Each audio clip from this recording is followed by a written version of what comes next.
underscore underscore সকালবেলা underscore ঘুমিয়েছিলাম। underscore কিছুক্ষণ পর আম্মু এসে আমাকে বলল, কিরে, আজকে কি কলেজে যাবি না?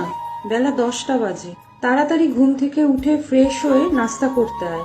আমার অনেক কাজ আছে। আজকে তোর খালার বাসায় যেতে হবে। কি হয়েছে? ঘুমাতে দাও না প্লিজ। আরে, তোর তো কলেজে যাওয়ার টাইম হয়ে গেছে, আর লাবণী কল দিয়ে আমাকে বলেছে ও তোর জন্য অপেক্ষা করছে। তাড়াতাড়ি যেতে বলেছে তোকে। কি বলো আপি? আমার জন্য অপেক্ষা করতেছে? তাহলে তো আজকে আমি শেষ। ধুর, আগে আমাকে উঠাবে না? আমি কথাগুলো বলতে বলতে মোবাইল হাতে নিয়ে দেখি আপি 18 বার কল দিয়েছে। হাই হাই, আজকে আমি শেষ। আর লেট করা যাবে না।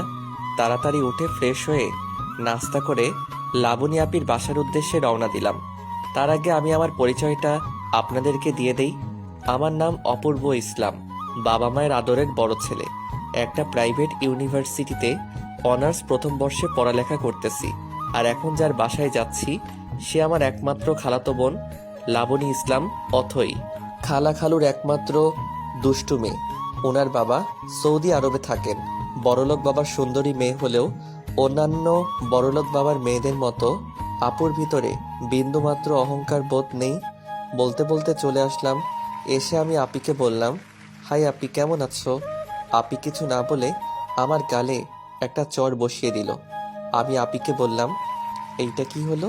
তুমি আমাকে মারলে